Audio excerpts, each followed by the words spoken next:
بسم اللہ الرحمن الرحیم۔ السلام علیکم۔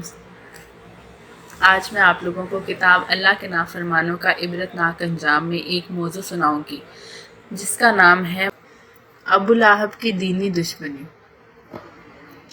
ابو لہب حضور صلی اللہ علیہ وآلہ وسلم کے دوسرے چچاؤں کی نسبت مختلف تھا۔ یہ شروع اسلام سے لے کر موت تک حضور صلی اللہ علیہ وآلہ وسلم کا سخت مخالف تھا۔